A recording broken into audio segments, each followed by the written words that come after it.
Assalamualaikum, salam sejahtera, salam kecemerlangan SPM 2021. Sekali lagi bersama saya Cikgu Zainuddin bersama dengan para pelajar calon-calon SPM Sekolah Menengah Kebangsaan Sdn Perdana Tangkak Johor Darul Ta'zim. Pada pagi ini kita akan bersama-sama dalam satu program iaitu buang bicara analisis soalan tudingan BM SPM 2021. Okey, baik. Soalan tudingan merupakan soalan yang berdasarkan analisis, berdasarkan analisis, bukan soalan ramalan. Soalan analisis berdasarkan pemerhatian dan penelitian tentang soalan-soalan yang pernah disoalkan dalam SPM dan yang belum disoalkan dalam SPM. Jadi pada layar di hadapan ialah soalan analisis BM1 bahagian A SPM tahun 2012 sehingga tahun 2020. Tahun 2012 aktiviti Hari Kebangsaan negara kita. Tahun 2013 kepentingan memelihara dan memelihara bangunan sejarah. 2014 faedah menyertai sukan lasak. 2015 tujuan mengadakan sambutan Hari Guru di peringkat sekolah. 2016 ciri-ciri sekolah selamat. 2017 peranan unit bimbingan kaunseling di sekolah. 2018 langkah-langkah untuk menggalakkan orang ramai supaya menggunakan pengangkutan awam. 2019 kebaikan pusat sumber sekolah. Dan yang terakhir pada tahun lepas KBSM faedah koperasi sekolah. Okey. Jadi pada tahun ini tahun 2021 jadi saya telah menganalisis beberapa soalan yang mungkin ada potensi untuk ditanyakan dalam PSAN SPM pada kali ini. Bahagian A ialah faedah perhimpunan mingguan sekolah. Jadi bahagian A ciri-ciri masyarakat penyayang, aktiviti memupuk semangat patriotik, kebaikan majlis anugerah kecemerlangan pelajar. Jadi yang bahagian A ini tak perlu risau kerana bahan-bahan disediakan. Paling minimum 2 bahan akan disediakan dan pelajar akan mengenal pasti fokus yang perlu dijadikan sebagai huraian pendapat anda nanti. Jadi 4 soalan ini berkemungkinan akan ditanyakan dalam SPM 2021 pada berapa bulan? 2 Mac 2022. Okey, bahagian B. Bahagian B soalan terbuka budaya penyayang. Itu fokusnya kita fokuskan pada langkah ataupun peranan di sekolah. Budaya penyayang. Apakah antara peranan pelajar ataupun pihak sekolah untuk menghidupkan ataupun mengamalkan budaya penyayang. Misalnya para pelajar mungkin boleh mengamalkan nilai-nilai murni seperti tolong menolong rakan pelajar ataupun guru-guru. Dan selain itu soalan yang kedua ialah keluarga bahagia, usaha dan peranan keluarga. Jadi apakah peranan keluarga? Keluarga kat sini ialah ahlinya termasuklah ibu bapa dan anak-anak. Jadi kalau sebut keluarga mesti membabitkan ibu bapa anak-anak. Kalau kamu pecahkan 3 isi 3 idea, ibu bapa 1, peranan abang dan kakak, dan juga peranan diri sendiri. Jadi cukup 3 peranan yang dimainkan oleh ahli keluarga. Okey, urus niaga dalam talian kebaikan. Ini mungkin antara yang berpotensi merupakan satu cara berurus niaga dalam talian kan. Kamu pun pernah menggunakan perkhidmatan urus niaga dalam talian seperti nama-nama Lazada, Shopee dan sebagainya. Jadi apakah kebaikan-kebaikannya? Mungkin masa yang singkat, ataupun dengan kata lain menjimatkan masa, mungkin harganya lebih jauh lebih murah, dan satu lagi selesa digunakan, menepati cita rasa para pembeli ataupun pengguna. Okey, yang seterusnya masalah disiplin peranan ibu bapa. Peranan ibu bapa. Jadi kalau ada 3 idea, kena nyatakan 3 peranan yang mampu dilakukan oleh ibu bapa untuk mengatasi masalah disiplin, terutamanya dalam kalangan anak-anak remaja yang masih lagi bersekolah. Mungkin memberikan didikan agama yang secukupnya, lagi lebih banyak meluangkan masa bersama anak-anak. Lagi Lily, memberikan kasih sayang yang sepenuhnya, kan, menjadi rakan pendengar yang baik pada anak-anak, kan. Okey, jadi jadi itu peranan ibu bapa, menjadi suri teladan yang terbaik, kan, untuk dicontohi oleh anak-anak. Dan seterusnya adalah kemalangan jalan raya. Mungkin punca ataupun fokus yang lain adalah langkah mengatasi. Okey. Dan seterusnya ialah penjagaan kesihatan, peranan ibu bapa ataupun keluarga. Antaranya penyediaan makanan yang sihat, mengikut piramid makanan. Okey, lagi apa lagi? Zaki. Membuat pemeriksaan kesihatan. Okey, sentiasa melakukan pemeriksaan kesihatan ataupun berjumpa dengan doktor secara berkala, panggil berkala, maksudnya berjadual, sebulan sekali, 2 bulan sekali itu, untuk keperluan. Dan mengamalkan amalan hidup sihat seperti beriadah, bersukan, tidur yang cukup dan sebagainya. Dan yang seterusnya adalah pertanian. Kemungkinan boleh juga ditanyakan tema ekonomi. Misalnya usaha menarik minat golongan muda agar berminat menceburi bidang pertanian. Biasanya golongan muda tak berminat, kan. Jadi apakah usaha yang perlu dilakukan supaya golongan muda minat dalam bidang pertanian? Misalnya, kalau peranan ibu bapa macam mana? Mendedahkan anak-anak tentang pertanian ataupun cucuk tanam, kan, tanam bawang ke, tumbuh, menjadi menyeronokkan pada awalnya. Dan akhirnya nanti di sekolah ada bidang pertanian, kan, sains pertanian. Begitu juga peranan kerajaan memastikan hasil pertanian dibeli, dibeli daripada petani dengan harga yang berpatutan, yang menguntungkan para petani, pekebun dan sebagainya. Dan juga memastikan harga-harga hasil pertanian dijamin tidak merugikan, ataupun ditawarkan dengan harga yang tinggi, Dan juga mungkin pihak kerajaan boleh menyalurkan, memberikan khidmat nasihat ataupun pinjaman, kan, kewangan biji benih, biji benih lagi, apa lagi, baja, kan, racun dan sebagainya, yang memudahkan para petani. Yang seterusnya,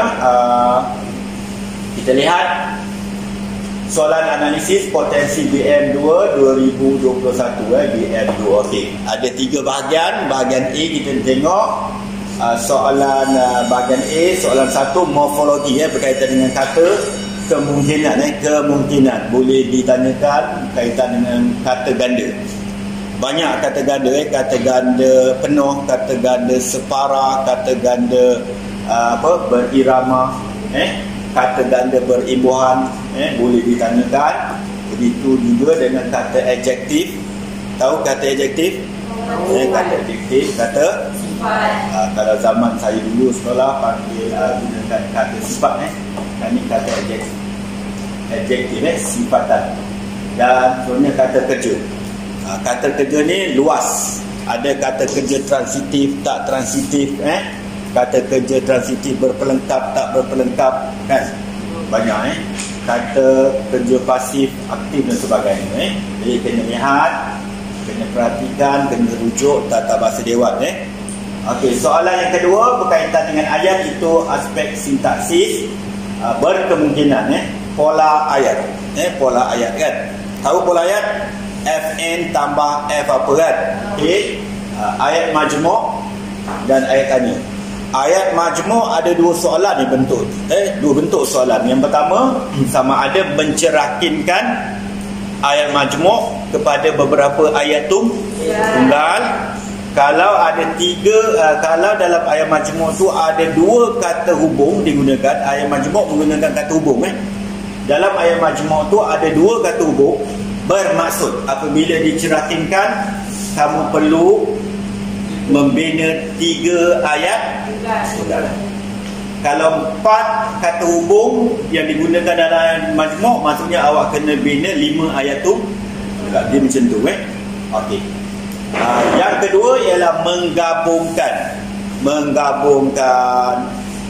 ayat tunggal, beberapa ayat tunggal digabungkan menjadi ayat majmuk menggunakan kata hubung. Jadi sekarang ni kamu kena kenal pasti contoh-contoh kata hubung.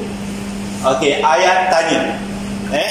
Pelajar akan ditugaskan untuk membina ayat tanya yang setara dengan jawapan yang disediakan oleh lembaga peperiksaan. Okey, soalan 3, penyuntingan.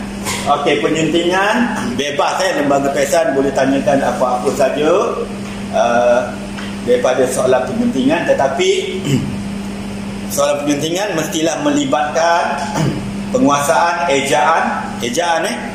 Ejaan ni termasuklah rapat ataupun jarak, penggunaan tanda sempang, macam ada anti, kan, tanda sempang. Kalau kata nama selepas ni adalah kata nama khas, kan. Okey, juga penggunaan huruf, penggunaan huruf kecil, huruf besar, dan juga huruf besar untuk kata nama khas.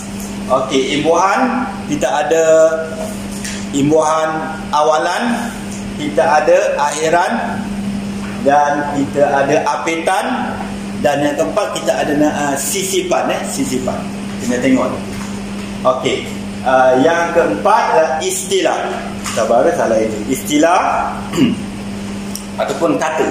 Perkataan itu sesuai ataupun tak sesuai digunakan dalam konteks ayat tersebut dalam petikan. Dan yang sebenarnya adalah aspek tata bahasa lah. Aspek tata bahasa, kata sendi, kata pemeri dan sebagainya, frasa dan sebagainya. Okey, soalan yang keempat, bahasa Melayu standar. Okey, bahan rujukan yang perlu kamu berikan perhatian untuk tahun 2021 ni ialah kepimpinan melalui teladan dan juga burung terbang dipikirkan ada. Jadi perhatian kepada kedua-dua karya, tetapi difokuskan lebih kepada kepimpinan melalui teladan. Soalan yang kelima ialah soalan peribahasa. Okey, ada 3 biasanya bentuk soalan yang berkaitan dengan peribahasa, iaitu menyatakan peribahasa yang betul ataupun mengesan peribahasa yang ada dalam petikan, dan yang kedua menyatakan juga peribahasa yang sama maksud ataupun paling hampir sama maksudnya. Dan yang ketiga ialah menyatakan peribahasa berdasarkan situasi yang dinyatakan dalam petikan. Okey, selesai bahagian A, kita pergi ke bahagian B. Okey, soalan yang ke-6. Soalan ke-6 ialah petikan umum. Jadi seperti yang saya sebutkan tadi, ada 2 bahan sekurang-kurangnya, minimumnya akan digunakan oleh lembaga peperiksaan, dan ada 4 soalan pemahaman. 4 soalan pemahaman, iaitu soalan yang berdasarkan bahan, jawapannya ada dalam bahan yang disediakan, dan juga ada 2 jawapan, 2 soalan berkaitan dengan tebat, iaitu memberikan pendapat. Pada pendapat saya, contoh kan. Soalan 7, soalan petikan Komsas. Balik minimum juga sama dengan soalan 6. 2 bahan akan disediakan oleh lembaga peperiksaan, dan mungkin satu daripada 2 itu ialah petikan Komsas daripada bahan-bahan luar yang tak pernah kamu jumpa, tak pernah kamu tengok, tak pernah kamu baca, tak pernah kamu pelajari. Dan satu lagi bahan daripada antologi yang kamu belajar semasa tingkatan 4 dan juga tingkatan 5. Juga soalan berdasarkan bahan, jawapan ada dalam bahan petikan, dan juga soalan berkaitan dengan tebat. Soalan yang ke-8, soalan Nobel, ada 2 soalan. Soalan 81, 2 soalan 4 markah.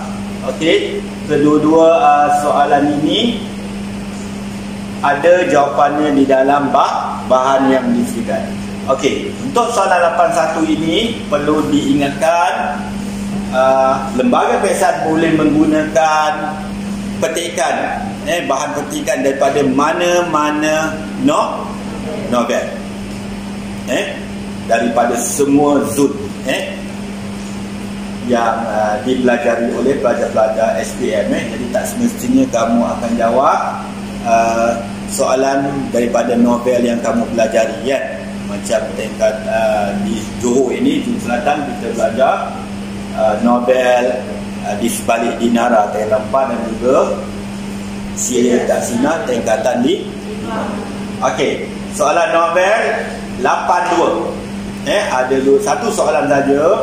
Ini barulah pelajar berpeluang memilih novel yang mereka pelajari, sama ada tingkatan 4 ataupun tingkatan 5. Dan kali ini dipikirkan sangat potensi untuk ditanyakan soalan-soalan yang berkaitan dengan aspek peristiwa. Aspek misalnya peristiwa yang menimbulkan kesedaran, memberikan teladan, peristiwa yang menyentuh perasaan, peristiwa yang dianggap menarik.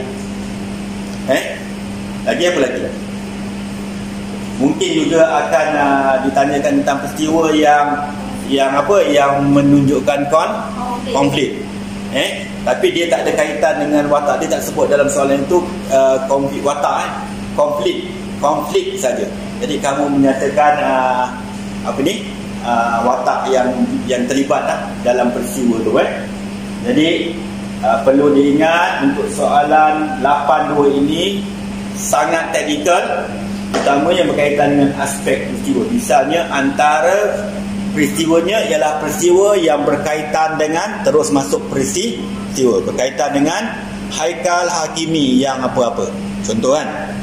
Jadi itu teknikal. Ingat kalau dalam soalan 82 ini ada 2 lapis jawapan sekurang-kurangnya. Satu pernyataan isi yang saya kata, antaranya ialah peristiwa yang berkaitan dengan apa. Itu satu lapis, itu pernyataan isi. Kalau itu salah, kamu akan diberikan kosong mark. Jadi kamu sambung berkaitan dengan Haikal Hakimi yang contoh untuk data 5. Walaupun kamu menyatakan peristiwa yang betul, tepat, kamu tetap diberikan kosong markah untuk markah isi, kerana pernyataan isi dah salah teknikalnya. Jadi kena jaga betul-betul. Dan seterusnya ialah bahagian C. Soalan terakhir, soalan yang ke-9, itu soalan rumusan yang menawarkan 30 markah. Ingat, istilah berkaitan dengan fokus yang ada dalam bahan-bahan yang disediakan. Maksimum lembaga peperiksaan boleh menyediakan menggunakan 3 bahan. bahan dan paling minimum 2 bahan. Ingat, sekurang-kurangnya rumusan mesti ada 2 fokus, sekurang-kurangnya. Okey. Kalau dulu kita kenali sebagai apa fokus ni? Kata kunci, keyword. Okey, di bawah setiap fokus nanti ada idea, ada isi dia.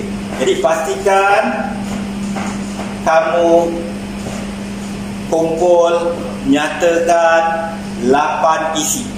8 isi berdasarkan beberapa fokus, kurang-kurangnya 2 fokus dan pastikan menggunakan 4 perenggan supaya rumusan kamu itu nampak kemas. Iaitu perenggan pendahuluan, perenggan fokus 1, perenggan fokus 2 sekurang-kurangnya, dan perenggan yang keempat adalah perenggan penuh. Dan pastikan bilangan perkataan kamu tidak melebihi 120 patah perkataan. Jadi itu saja perkongsian saya dalam buat bicara analisis soalan tudingan yang berpotensi untuk ditanyakan dalam DM SPM 2021. Perlu diingatkan, ini bukan soalan ramalan tetapi soalan analisis berdasarkan penelitian yang dilakukan tentang tema-tema, tajuk-tajuk yang pernah ditanyakan dalam soalan SPM dan juga yang belum pernah ditanyakan dalam SPM. Okey, jadi apa-apa juga soalan yang ditanyakan, paling penting ialah usaha kamu, dan paling penting juga ialah teknik menjawab soalan yang betul. Saya Cikgu Zainuddin mendoakan anak-anak pelajar, putera-puteri calon SPM Sekolah Menengah Kebangsaan Siram Perdana Tangkak Johor Darul Ta'zim dan juga seluruh pelajar di seluruh negara akan mencapai kecemerlangan dalam SPM 2021, istimewanya dalam subjek bahasa Melayu. Dengan ini saya sudahi perkongsian saya pada kali ini dengan ucapan wabillahi taufiq wal hidayah. Wassalamualaikum warahmatullahi wabarakatuh. Sekian, terima kasih.